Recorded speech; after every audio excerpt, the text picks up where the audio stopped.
fod yn gyflwyno Rhuanedd Richards, Cyfarwyddwr BBC Cymru. Dechreuodd Rhuanedd ei gwaith yn ystafell newyddion cyn mynd ymlaen i gyflwyno ar y radio a theledu. Ac yn nawr mae Rhuanedd yn rhedeg BBC Cymru. Rhowch groeso i Rhuanedd Richards.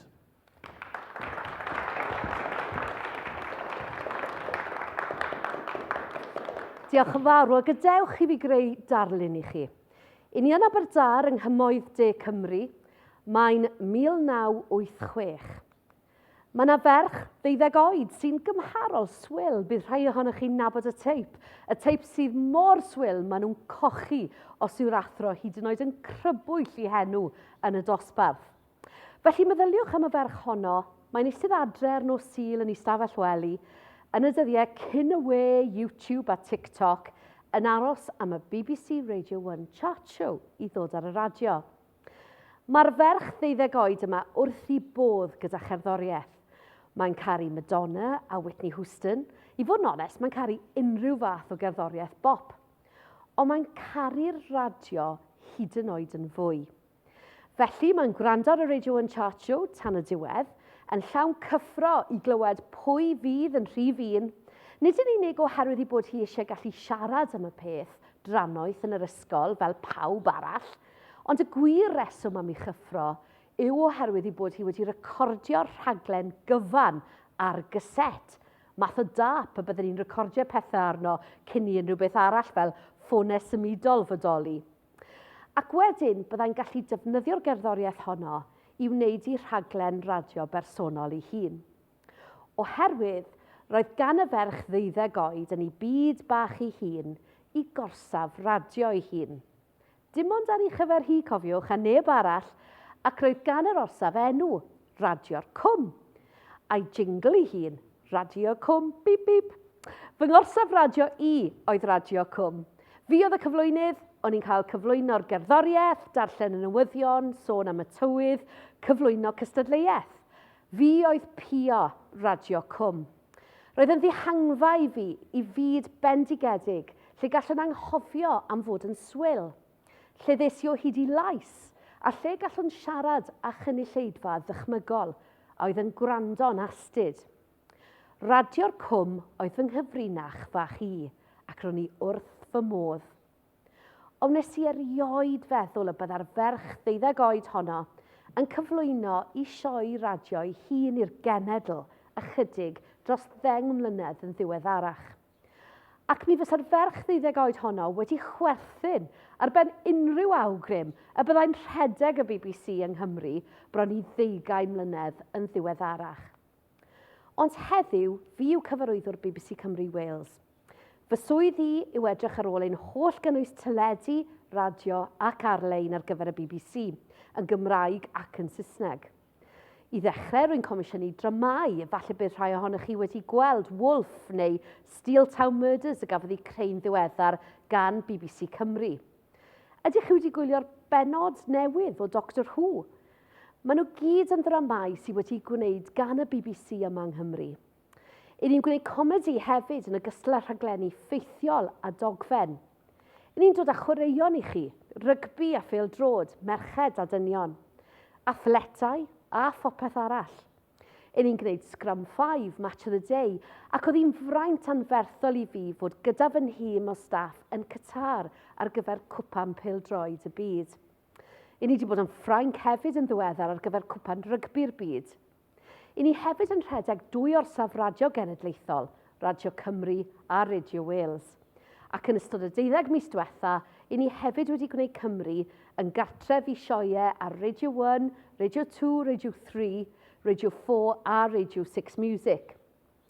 I ni'n gwneud bite size sydd wedi bod y gymorth i rhai ohonoch chi gobeithio, ac i ni'n gwneud 520 o oriau o dyledu ar gyfer S4C bob blwyddyn. Ac i ni'n rhedeg cerddorfa gyda 90 o gerddorion sy'n perfformio yma ac ar draws y byd. Yn ddiweddar, maen nhw wedi gwneud y track sign ar gyfer Prehistoric Planet gyda David Attenborough a Doctor Who. Maen nhw'n cool iawn. Ac wrth gwrs, i ni'n gwneud y newyddion ar gyfer Cymru, ar eich teledu, eich apps, ar-lein ac ar radio. Felly roi blas i chi o sut brofiad i'w gwneud fy swydd i, Yn ystod yr wythnosau diwetha, rydw i wedi bod gydag awduron Dr Who a chyflwynwyr Radio 2 mewn cyngyrdd yng Nghaerdydd, wedi lansio drama newydd yn Abertawe, wedi bod yn helpu gael gohebwyr i mewn i Israel, a dwi wedi bod yn hyrwyddo pwysigrwydd darlledu pêl-droed merched ar y BBC, yn ogystal ag edrych ar y dyfodol gyda deallusrwydd artiffisial neu AI. A pham ydw i'n gweud hyn wrthych chi gyd? Wel, wy'n gweud wrthych chi oherwydd mae'n dangos y gallwch chi ddilyn gyrfaoedd a alle ar y pwynt hwn fod y tu hwnt i'ch breuddwydion yma yng Nghymru. Mae'n y gyfle yma. Mae pethau gwych yn digwydd yma. Mae'n rhaid i chi fynd allan i ddod y hyd iddo. Yn fy ngwaith i, mae angen i ni gael peirianwyr, trydanwyr, seiri, actorion, awduron, newyddiadurwyr, ysgrifenyddion, pobl sy'n caru chwaraeon, cyfreithwyr, arbenigwyr cyfryngau cymdeithasol, cynllunwyr gwisgoedd a cholir, cymaint o sgiliau. A dim ond un sefydliad i ni, mae yna lawer o rai eraill heb lawr BBC. Felly cadwch feddwl agored, byddwch yn uchelgeisiol, ond byddwch yn chwilfrydig hefyd.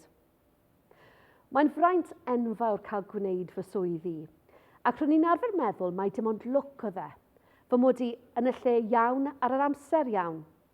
Ond rydw i wedi cael fy mherswadio i ail ystyried y ddamcaniaeth honno, ac i feddwl mae'r rheswm dwi wedi llwyddo i gyrraedd y pwynt hwn yn fy ngyrfa yw yn gyntaf oherwydd ges i addysg wych ym Mhontypridd. Fe ges i athrawon ysbrydoledig a nath fysgogi i aneli'n uchel. Ac yn ail, oherwydd fe weithiau sy'n galed ar ei gyfer. Fel nifer ohonoch chi, doedd fy mhlentyndod ddim yn fel i gyd, ac i fod yn onest gyda chi, pan o'n i'n tyfu lan, nes i rioed meddwl y bydde rhywun fel fi o Gwm Cynnon yn rhedeg sefydliad gyda dros 900 o staff a chyllideb o 100,000,000 o bunnau. Nes i rioed meddwl y gallwn ni anelu at weithio'n BBC Cymru, heb sôn am ei redeg hi. Oherwydd i fod yn onest, oedd Caerdydd ar y pryd yn teimlo fel byd arall o'i gymharu â'r reality fy mywyd i o ddydd i ddydd.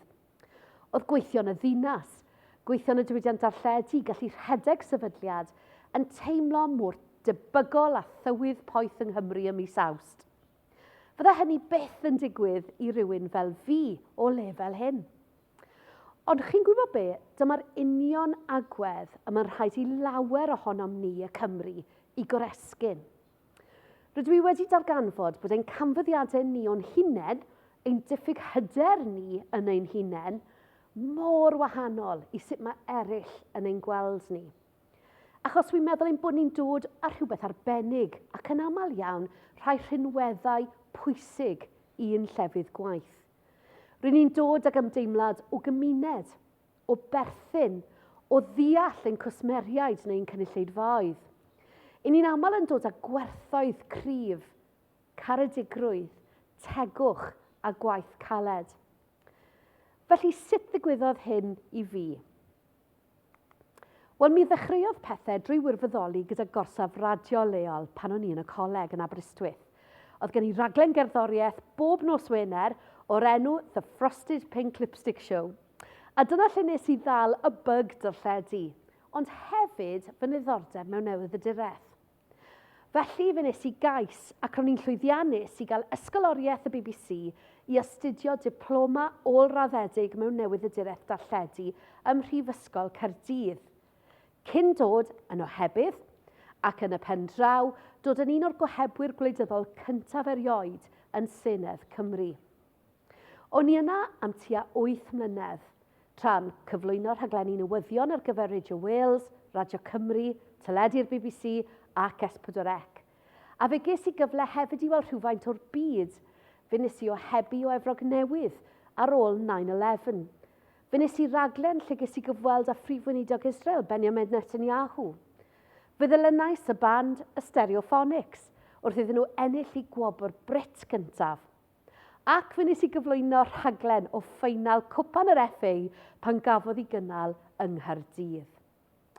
Rydw i wedi cael llawer o gyfleoedd a llawer o hwyl, a nawr yn gallu rhedeg BBC Cymru.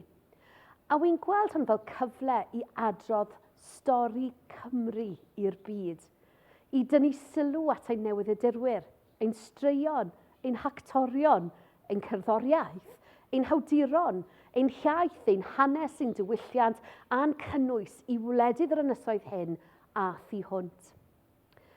Heb os, mae gyda ni stori a hanner i'w hadrodd. Rydw i mor falch o ble wy'n dod, o'r hyn y mae wedi roi fi, wedi fy siapio i, a ddyle chithau fod hefyd.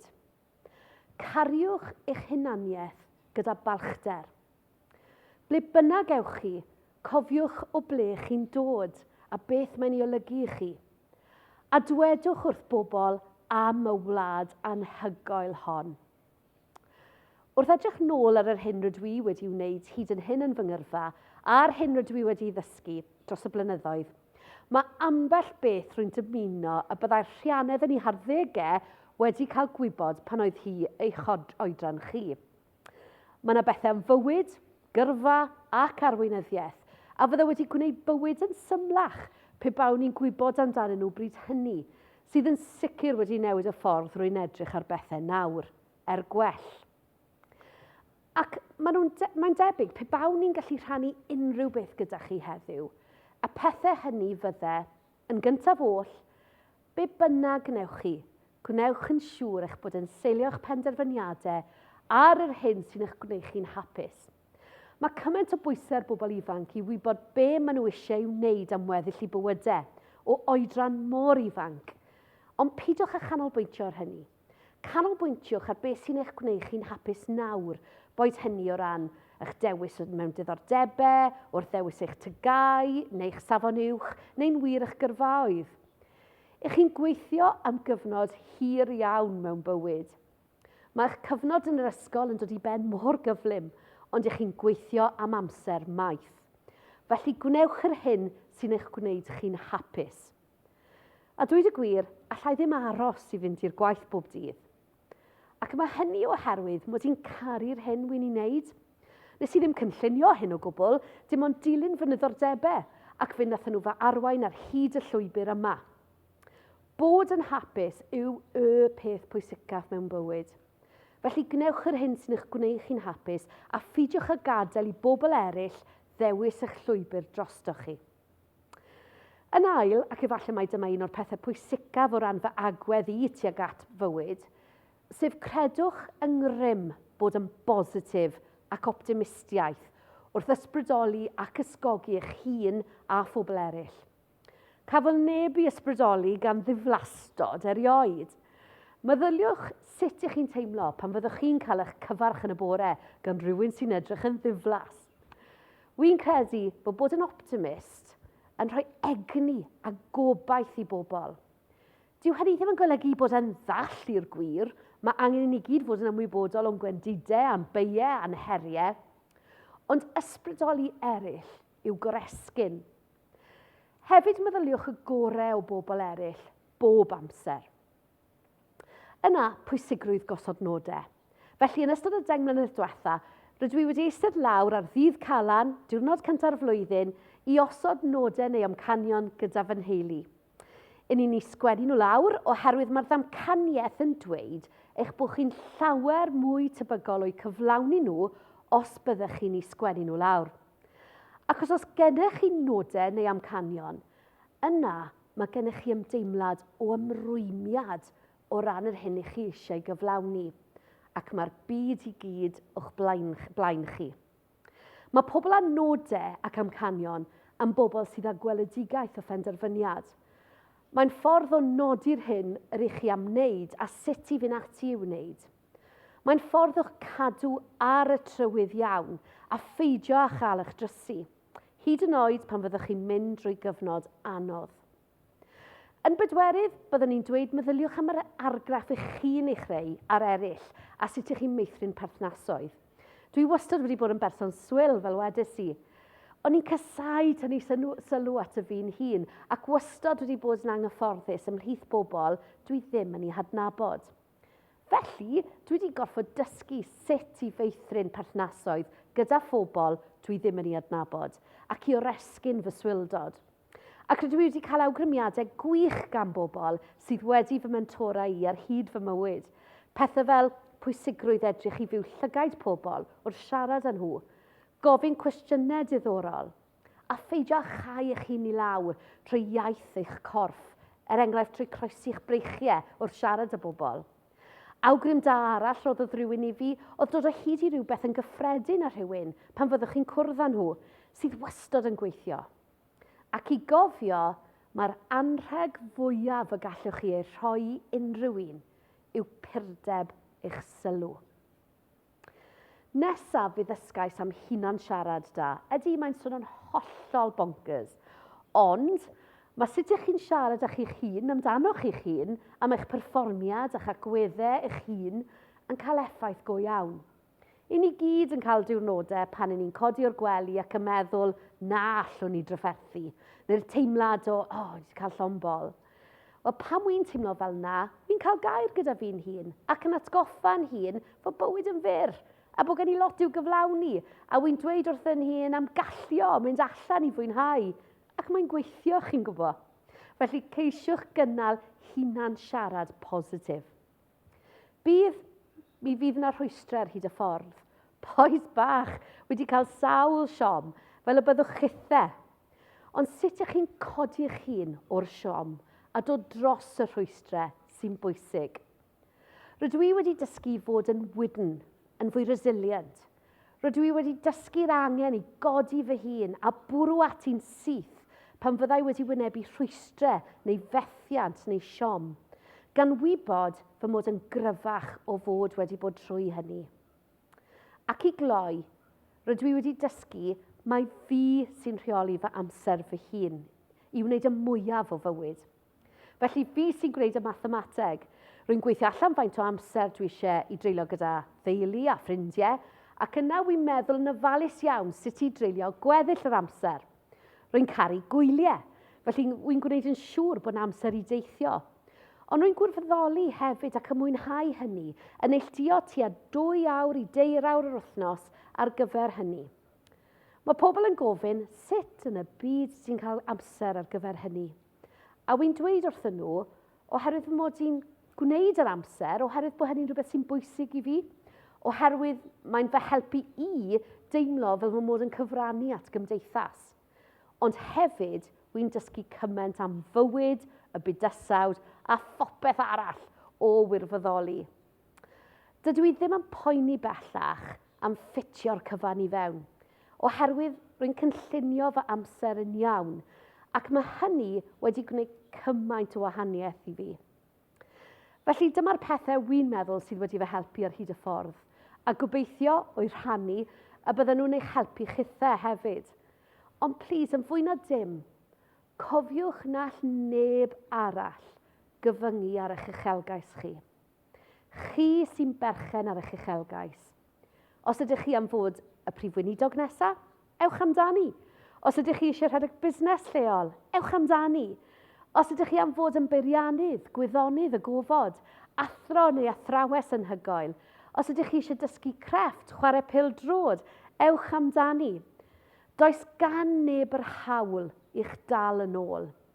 Os weithiwch chi'n galed, os oes gyda chi freuddwydion mawr ac yn meddwl meddyliau mawr, os ydych chi'n garedig ac yn barchus, ac os ydych chi'n parhau i fod yn aelod gweddus o'r hil ddynol, bydd y byd yn agor o'ch blaenau.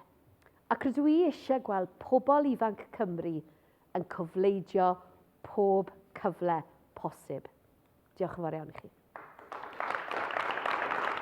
Diolch o galor Rhuanedd. Nawr am y cwestiynau. Beth ydy'r hoff ran o dy swydd? Wy'n credu taw mentora pobl a helpu pobl datblygu yn ei gyrfaoedd, sy'n byd yn rhoi mwy o bleser i fi na falle gwrando ar uchelgais rhywun sydd yn gweithio i mi, falle bobl ifanc yn aml iawn, be maen nhw eisiau gwneud gyda'i gyrfaoedd, ac eisiau gweithio gyda nhw mwyn gweld y camau nesaf sydd angen iddyn nhw eu cymryd, a wedyn yn ei gweld nhw'n llwyddo. Mae hynny'n rhoi lot fawr o bleser i fi. Mae mor bwysig. Os ti'n mynd i gynnig job i rywun, beth wyt ti'n chwilio amdano?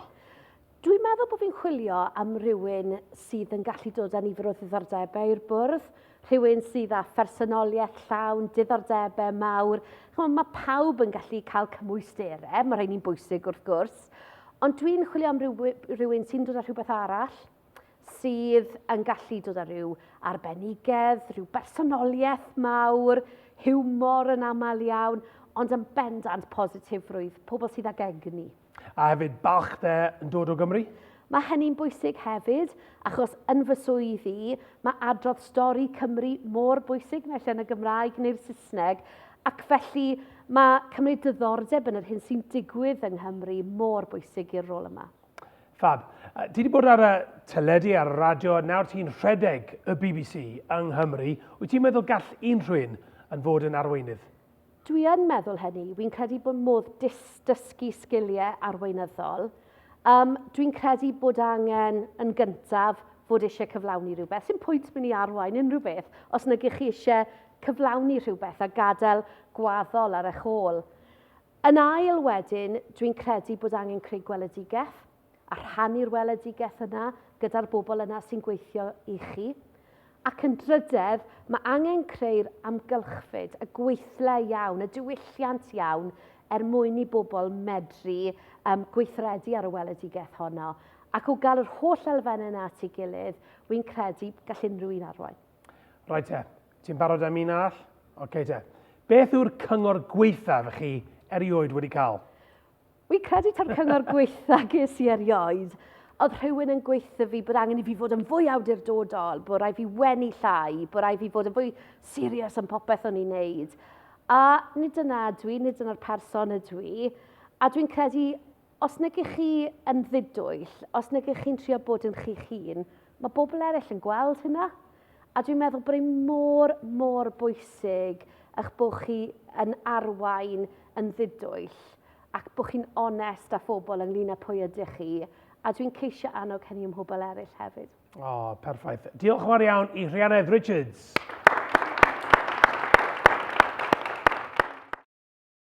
Cymhelliant sy'n gosod y sylfaen ar gyfer eich holl benderfyniadau gyrfa, yn helpu ddiffinio'r hyn yr ydych am ei gyflawni a rhoi'r awydd i chi wneud iddo ddigwydd.